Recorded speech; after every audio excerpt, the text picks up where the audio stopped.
previously on Rome, rise and fall of an empire. Faced with barbarians at his doorstep, usurpers on the frontiers, and rebellious subjects in Rome itself, the 3rd century Emperor Aurelian turns to the soldier's own god for help and manages to restore and unite the broken empire. But before his work can take root, he is assassinated, leaving the empire at risk once again.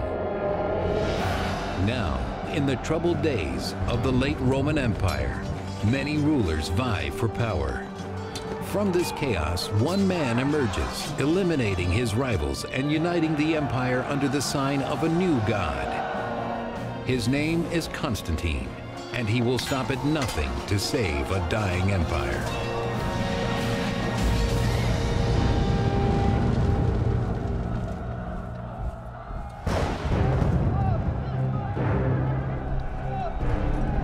Third-century Rome is racked by internal strife and barbarian invasions.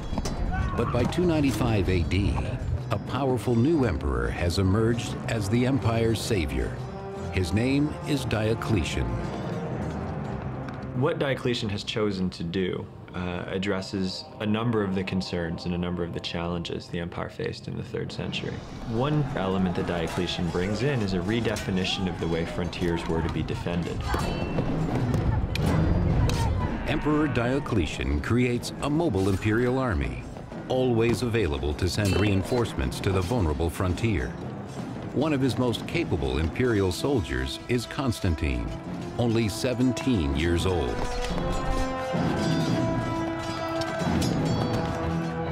He was a distinguished soldier. That is to say that he was very courageous in battle and that he performed all sorts of feats of daring do.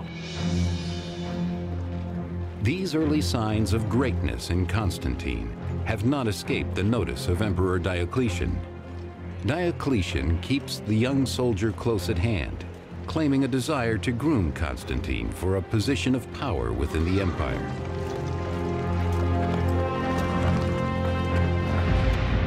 Diocletian's other major reform is to divide the empire between 4 co-emperors, one each in Illyricum and Italy, while Constantine's father rules from Gaul. Diocletian himself governs from Nicomedia in Asia Minor. But Diocletian knows how easily his chosen co-emperors could turn on him. To prevent this, he keeps their sons, including Constantine, in his court, where they are trained as master soldiers under his watchful eye. Constantine was sent off to the court of Diocletian to obtain the proper education for a member of the upper class, a literary education, philosophical education. He learned Greek, which he wouldn't have known, but most important, he had a military education. But Constantine's life in court is anything but comfortable, for as a father figure and an emperor, Diocletian rules with an iron fist. He begins to rule increasingly by issuing a whole series of extremely heavily moralizing edicts, telling people what to do, telling them how to be better citizens, and so forth.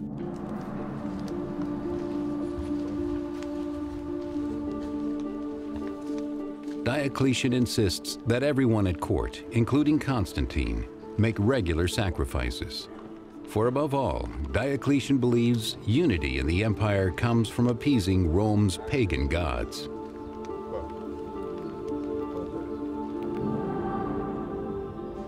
But another religion is gathering many converts, putting Diocletian's plans at risk.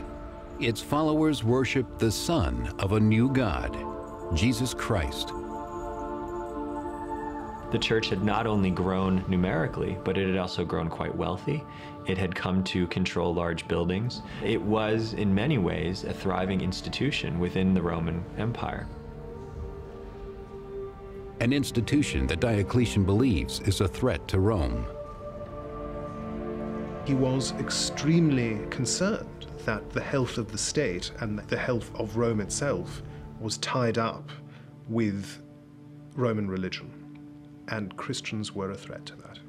Christians who had been tolerated for nearly 40 years were clearly a large percentage of the population in the big cities, and it's clear that there were Christians in the army and there were Christians in the imperial court.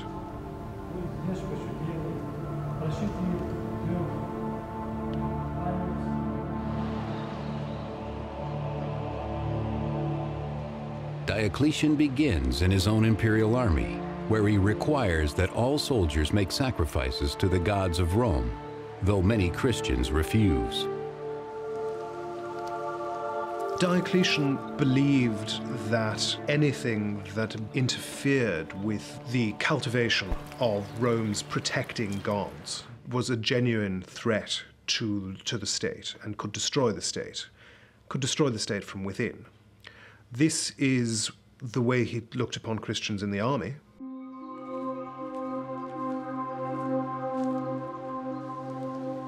Punishment for rejecting the emperor's edict is death, a brutality that Constantine, as a soldier in Diocletian's army, is forced to witness. Constantine grows troubled by the fear and discord born of Diocletian's reforms. It is a discord that will soon spread beyond the army.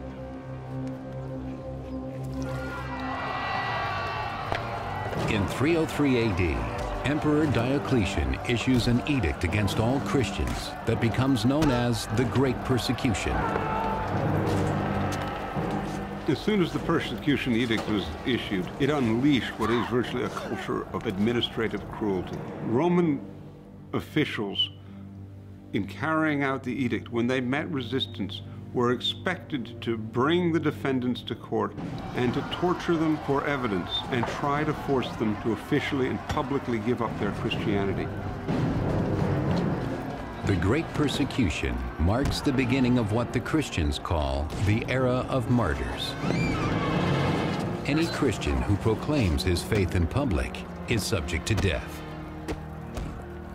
In many ways, Diocletian's persecution brought previous persecutions way farther. It's probably the closest Roman emperors came to destroy the entire system. That is probably why so many martyrs commemorated by the Christian Church are said to have suffered for Christ during Diocletian's reign.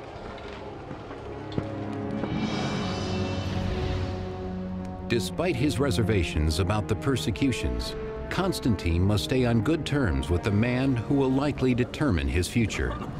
But when Diocletian unexpectedly falls ill and is forced to retire, Constantine is surprised to find himself shut out of the succession plan. Diocletian, it seems, understood that Constantine represented something of a threat. Constantine had campaigned with Diocletian and had done a reasonably good job during these campaigns. We're told that later in his life, Diocletian actually had imprisoned Constantine in his court to prevent Constantine from going to his father's court and establishing a relationship with his father's army. But now, with nothing left to keep him in the East, Constantine resolves to grab hold of his destiny and finally escape Diocletian's grasp. Constantine travels from Nicomedia to Boulogne, Gaul, to meet his father, who now rules Spain, Gaul, and Britain.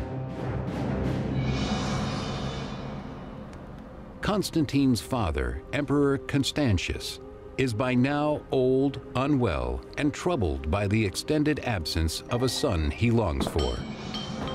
But in 305 AD, Constantine is finally united with his father, a man more like him in nature than Diocletian ever was.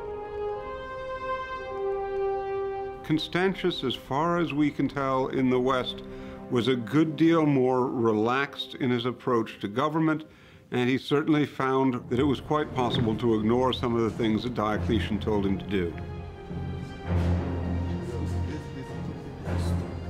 Constantine finds in his father a more compassionate leader, and Constantius finds his son has grown into the kind of man who could one day take his place on the throne.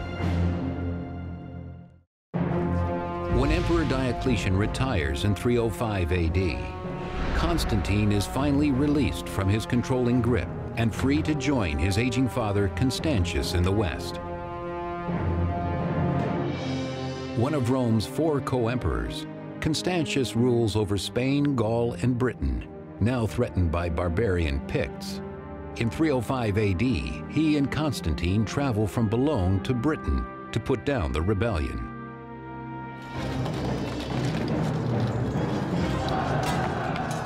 The Picts are a ferocious tribe in present-day Scotland that has long plagued Roman Britain. In battle, these bloodthirsty barbarians present a serious challenge for Constantine and his father. These barbarian neighbors in the 4th century are much better organized than they had been in previous generations. The Roman armies faced far more difficult campaigns in Europe than they previously had. To make matters worse, Emperor Constantius's health is in serious decline. The ailing emperor, he clearly was sick by the time he had come with his son to face the danger of the Picts, had gone on to this campaign. Is yet another indication of how serious the threat was.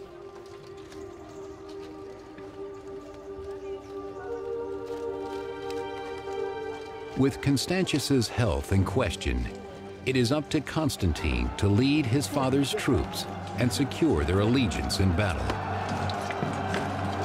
When Constantine rejoined his father in the West, Constantius made sure that he began to assume a place in the higher command echelons, that he joined the army on campaign, that the soldiers came to know him, and that he would actually have a natural place within the administration of the Western Empire.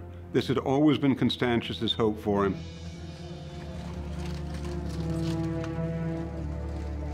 With his military prowess, Constantine wins the loyalty of the army.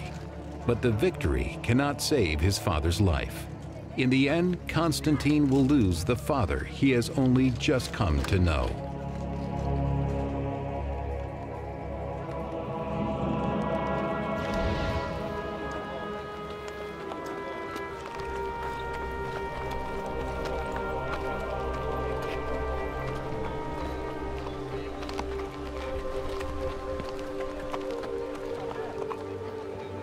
When his father died, the army thought enough of Constantine that they immediately acclaimed him emperor. In a way, this is a natural occurrence. It was an army that knew Constantine's father, respected Constantine's father, and now knew the son as well. They understood, in a sense, what they were getting with Constantine.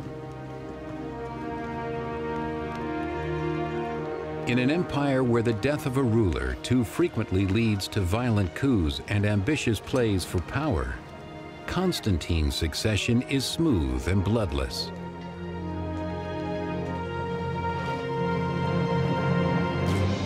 But when barbarian Franks attack Gaul in 306 AD, Constantine faces his first challenge as emperor. He heads south from Britain to meet them in battle.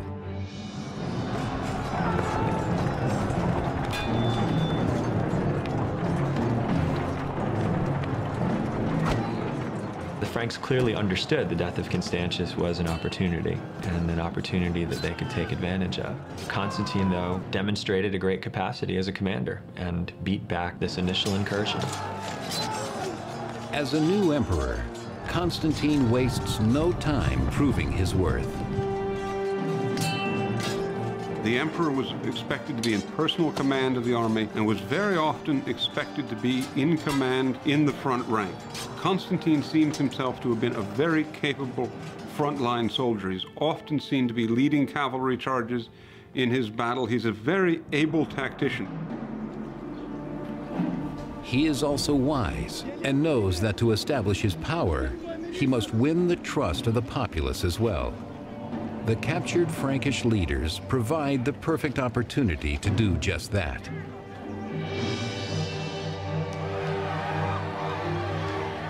Constantine parades the barbarian captives in the streets of Trier, in modern-day Germany, to show his people he will protect them.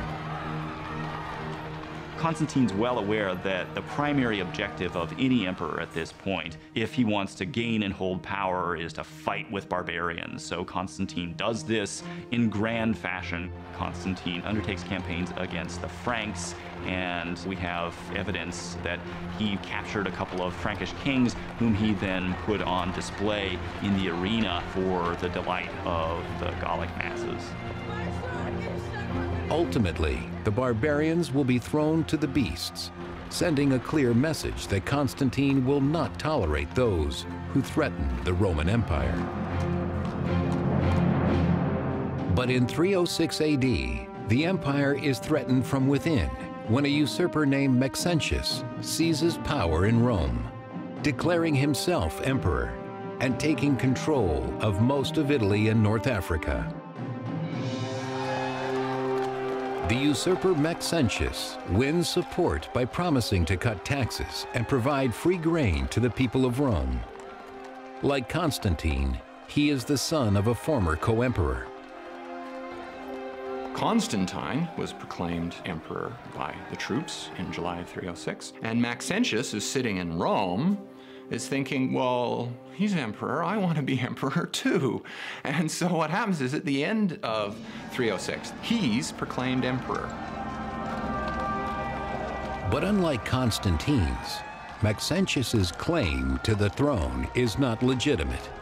Maxentius defeats, imprisons, and eventually murders the rightful co-emperor of Italy. And soon the people of Rome will learn his promises are nothing but lies.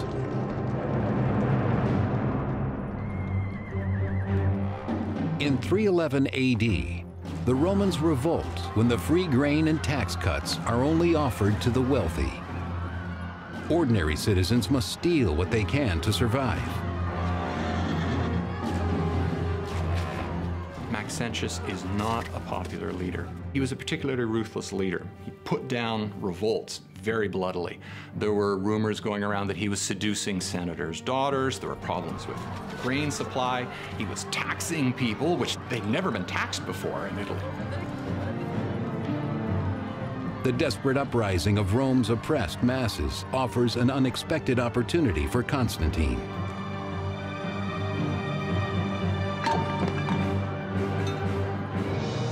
Hoping to save the people of Rome and expand his own reach into Italy, Constantine travels from Gaul to Milan to strike a deal with another co-emperor, Licinius. It is a deal to consolidate power.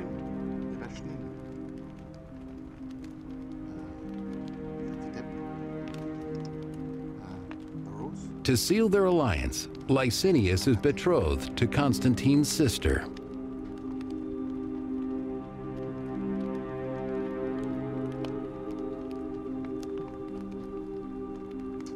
Constantine played every game in the book. He was an extremely ambitious person, and there was no avenue to power that he was going to leave open. That meant that in his early years, he was willing to do all sorts of manipulations to try to continue to climb the ladder.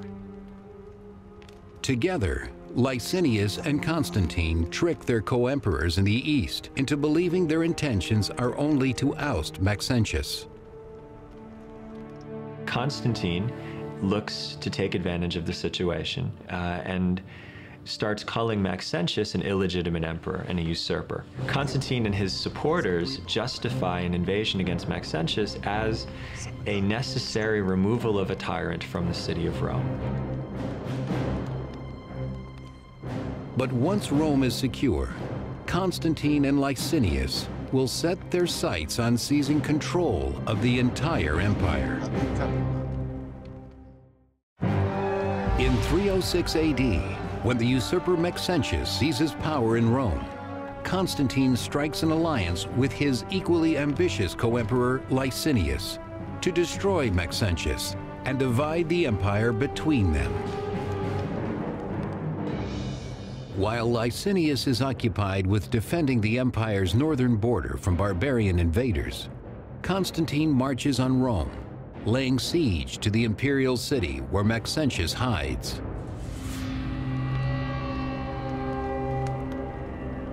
Within the walls of Rome, the devout pagan Maxentius will base his strategy on the sheep entrails, read by his priest. When it came time to fight a battle, Maxentius was interested in having some sort of divine protection. And he followed the procedures that any good Roman emperor would have followed in order to seek that protection. But desperate to determine if he should wait Constantine out or face him in battle, Maxentius also seeks guidance from the words of the Sibylline prophecies. One of the sources that Maxentius turned to were the Sibylline oracles. These were books of prophecies that were kept by Roman priestly colleges, and these priests would then investigate certain questions and pull out an oracle. This is an oracle in which he's told that an enemy of Rome will die today. For this reason, it seems Maxentius changes his plan and makes a decision that he won't wait Constantine out. He'll go out and meet Constantine in battle.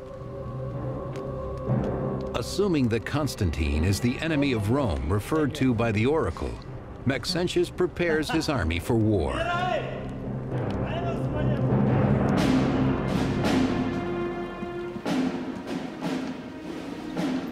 Meanwhile, just outside of Rome, Constantine prepares to meet Maxentius on the battlefield. Knowing his troops will be severely outnumbered, Constantine grows uneasy. Constantine began to get very concerned about the strength of his forces, and we're told he prayed that some god would help him and received a vision in response. And this is interpreted by Constantine as a Christian vision. The 4th century historian Eusebius of Caesarea records what is supposed to have happened, as recounted to him by Constantine himself. Around noontime, when the day was already beginning to decline, he saw before him in the sky the sign of a cross of light. He said it was above the sun, and it bore the inscription, "Conquer by this." What he claims to have seen was a symbol that looked like a cross with a sort of P form at the top of it, that is the letters Chi Rho, that would have formed the first 2 letters of Christ's name in Greek. And there are some sources that claim that he also heard a voice at the same time that said that he would conquer by this sign. Constantine orders his soldiers to place the Chi Rho on their shields and standards, transforming the Christian symbol from an object of persecution to one of honor. Constantine assumed a new god, or a god that had formerly been rejected, as his divine force, as his victory power. By taking on the Christian god, the god that had been subjected to persecution by former emperors, Constantine was therefore doing something quite revolutionary. With his conversion, Constantine turns his impending battle with the pagan Maxentius into a test of religions. Constantine meets Maxentius at the Milvian Bridge, which, passing over the Tiber River, is the only obstacle between Constantine and an open road to Rome.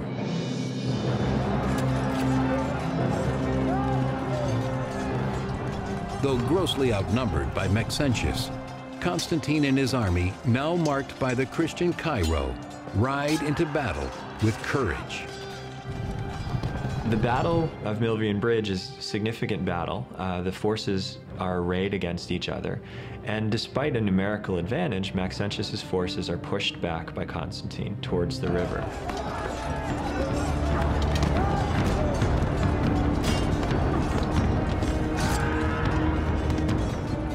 It is at the banks of the Tiber that Maxentius's fate is sealed. Constantine forced Maxentius to give battle with the Tiber at his back. It's a terrible position to be in, and as Constantine's force pressed in on his own, Maxentius's army fell apart. With no other options, the usurper Maxentius flees with his army, attempting to swim across the Tiber River to Rome.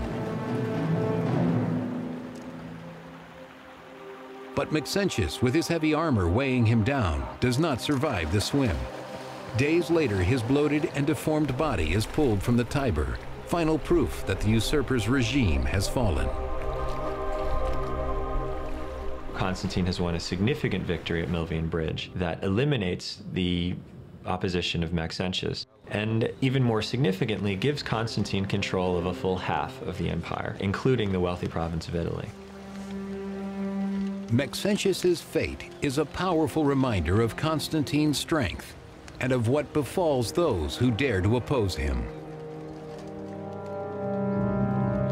Constantine went out of his way to dredge his body out just so they could parade his head through Rome and then send it to North Africa to demonstrate that this previous emperor was dead and Constantine had now taken over. His victory over Maxentius also proves to Constantine that the Christian God is more powerful than the pagan gods of his enemy.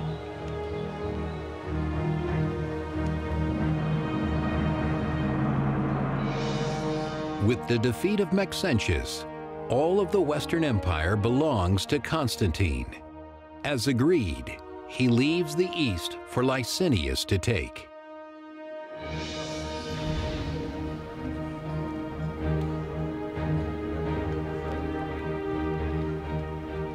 They meet in Milan, where Constantine and Licinius confirm their mutual support through marriage as planned.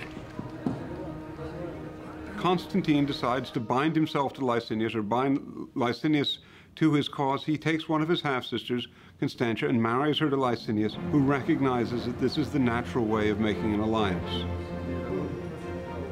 Now, to begin with, the marriage itself actually marks the point at which the two, Constantine on one hand and Licinius on the other, agreed on the policies. One of these policies reflects Constantine's recent adoption of Christianity. The two emperors consulted on how they would carve up power between them, and one element in this decision was to extend toleration for Christianity throughout the whole empire. Licinius was not a Christian himself, although he agreed with Constantine to stop persecution throughout the empire. For now, such agreements come easily, but an alliance born of ambition is fragile, and Constantine must recognize that his sole co-emperor is also his greatest rival. After forming an alliance with Emperor Licinius, Constantine defeats the usurper Maxentius in Italy. Now convinced that the Christian God granted this victory, Constantine is determined to show his appreciation.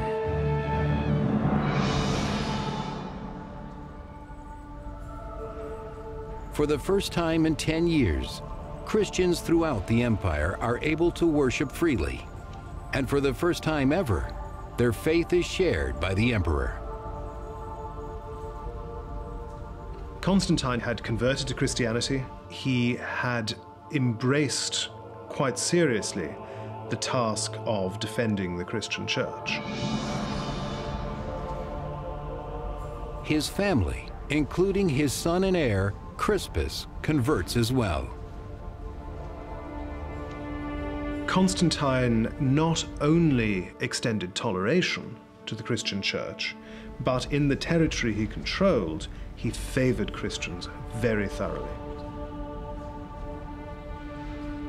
In 313 AD, Constantine and Licinius jointly issue the Edict of Milan, recorded by the 4th century author Lactantius.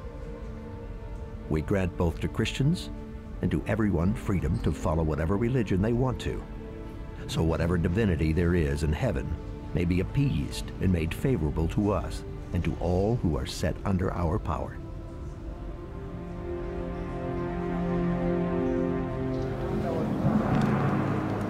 But in the years that follow, Constantine's relationship with Licinius deteriorates.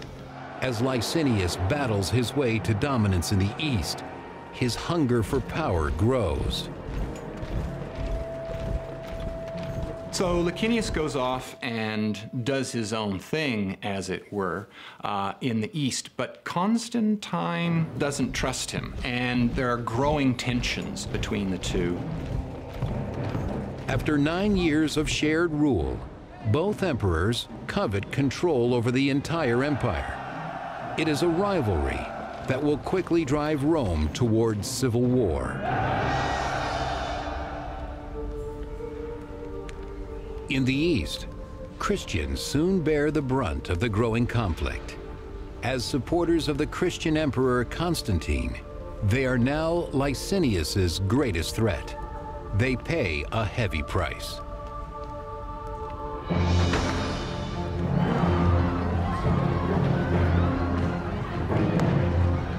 Ultimately, one of the responses was a renewal of persecution. And the reason for that, of course, was very simple. Constantine was known to be a defender of Christians, and Christian subjects of Licinius could look like a fifth column, could look like enemies in Licinius's own territories. So he chooses to persecute them. As the churches and holy books go up in flames, so does the old alliance between Licinius and Constantine. For Constantine, now a seasoned ruler of middle years, the persecution of Christians is just the excuse he needs to attack Licinius. He quickly orders his troops to march on his eastern rival. Constantine was an especially effective cavalry leader. We often find himself at the head of the cavalry, moving around the flanks of his enemy. He certainly does this to Licinius. At Constantine's side is his able son and heir, Crispus, who proves his worth in battle as well. Together they drive Licinius eastward. From Adrianople, Constantine and Crispus pursue Licinius to Byzantium and on to Chrysopolis, where he makes his final stand.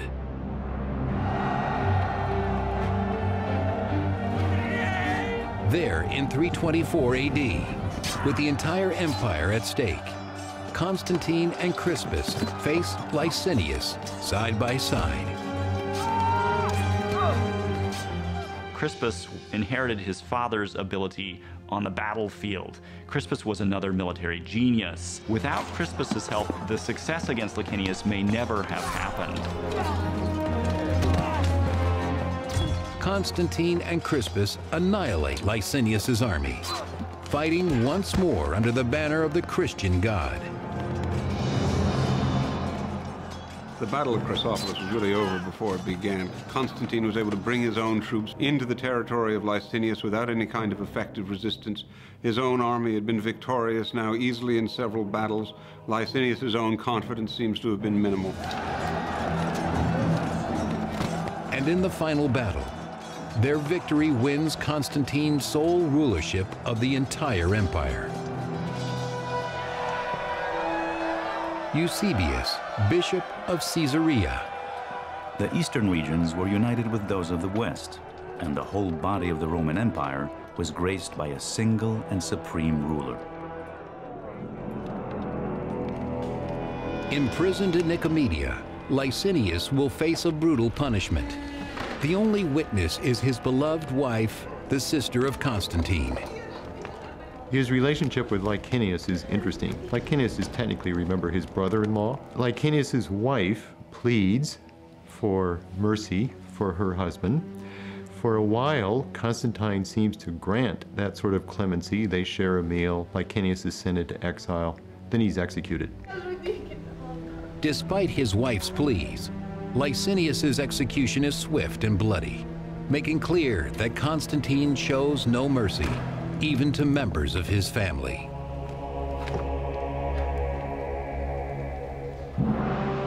With the elimination of Licinius, Constantine now rules the entire unified empire and intends to make his loyal son Crispus a junior emperor in the West. As co-emperor, Crispus shares in his father's plans for a new Christian capital in the East, to be located at Byzantium. After Constantine conquered the entire empire, he wanted to create a brand new city in his own name.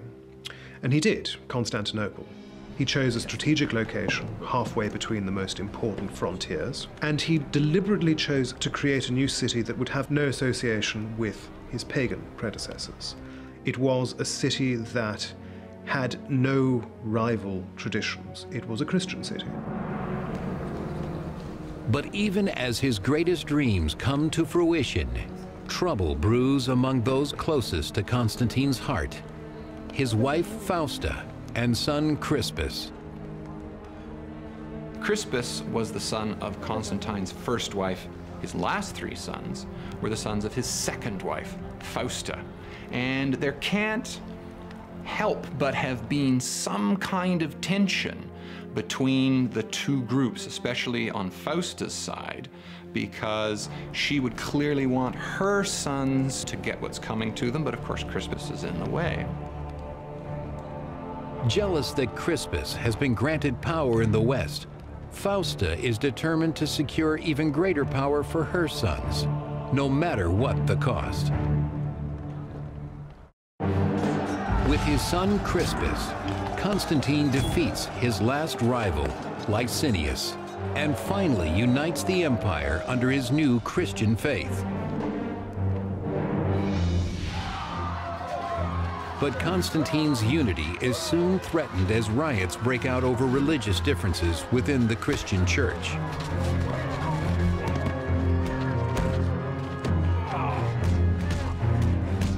The situation he finds among Christians in the Eastern Empire is one of great turmoil. There's a controversy raging about the nature of Christ that is also tied up with the question of who ought to have authority in the Eastern Church.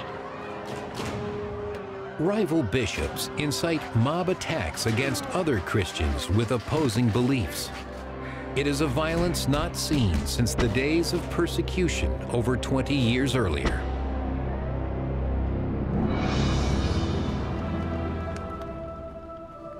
Desperate for a resolution, Constantine demands the church officials put an end to the bloody controversy. So he calls together a council of over 300 bishops and has them meet at a city called Nicaea. He charges them with arriving at a single definition of what Christians believe. The result is the Nicene Creed, a statement of faith that has survived over 1,600 years and is still recited today in Christian churches around the world.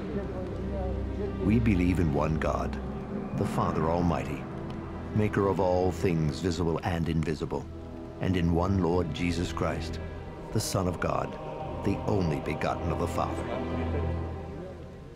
But it's a definition of Christian belief that not everyone can agree with. And this stores up a great deal of trouble for the future, because it means that rival Christians, rival Christian beliefs, are constantly jockeying for imperial favor throughout the rest of the century.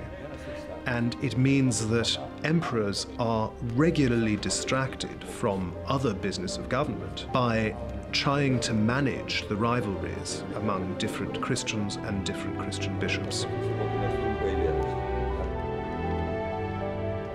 Perhaps it is this distraction that blinds Constantine to a rivalry much closer to his heart. In 326 AD, Constantine's wife Fausta attacks the integrity of his son, Crispus. Crispus was Constantine's eldest son from an early marriage, and he did not have the same mother as his half-brothers had. And it's quite clear that he was in rivalry, strong rivalry, with his three younger half-brothers. As part of an elaborate plot, Fausta delivers shocking news, claiming that Crispus has tried to seduce her. Things don't go very well for Crispus at all. Fausta was eager to get Crispus out of the way, so her legitimate sons could succeed without threat from Crispus. Constantine, unable to see that it is his wife, not his son, who has betrayed him, orders Crispus to be prepared for execution.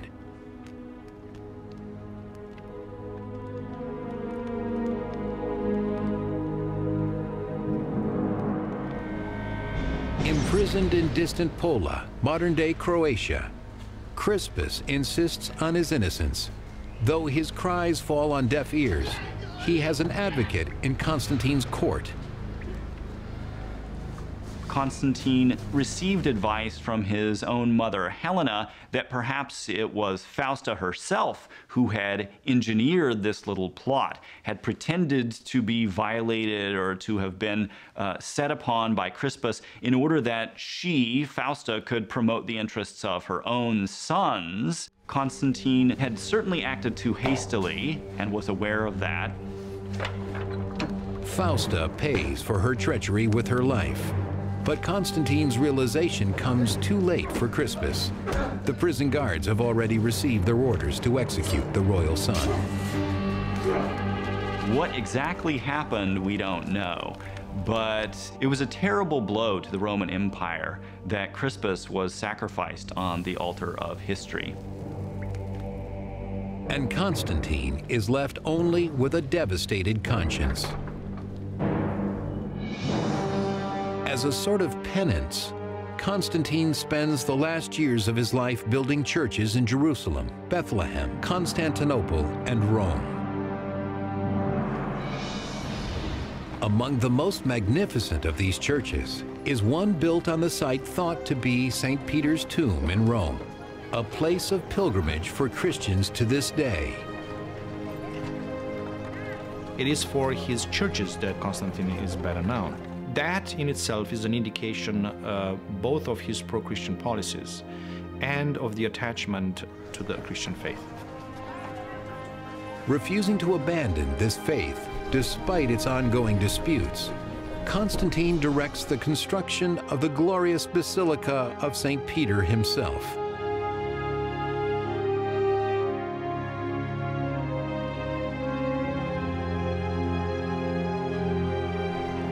It's an extraordinary explosion of architecture in a way that did not exist before in the Roman Empire. And the variety of plans could be explained both by the variety of architects that Constantine involved in this, and most likely by his own ideas. He was involved in almost every project there, and he was a man that actually had his own ideas about what's going on.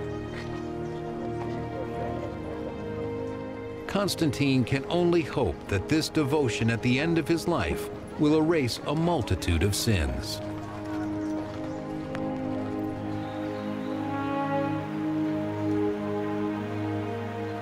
For Constantine knows that his day of reckoning is not far off. Old and unwell, he finally requests baptism in 337 AD. It would make sense for Constantine to delay his baptism because emperors had a dangerous and dirty job. Sometimes they had to do difficult and sinful things as a consequence of their job. To delay baptism until the end of one's life made some sense. Those dangerous and dirty and sinful things that one had to do could be washed away before you die. Haunted by these sins, Constantine wants nothing more than to die with a clean conscience, purified by the waters of baptism. By the end of his life, Constantine is something of a sort of living visionary who, at the point when he's baptized, wanted to take off his imperial robes and live ever thereafter as a sort of priest. At the end of his life, Constantine finally finds peace in the faith he wrote about throughout his life. I know that I am in the true sense blessed, that now I have been shown worthy of immortal life, that now I have received divine light. Constantine dies in May of 337 AD, after more than 30 years of rule.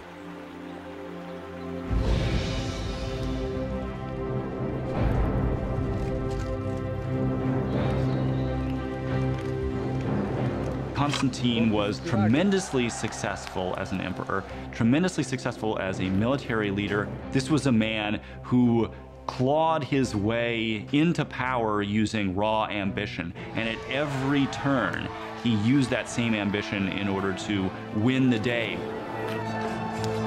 Throughout his life, Constantine fights to keep the fragile empire whole, unified under his new religion, but nothing, not even faith, can save it now.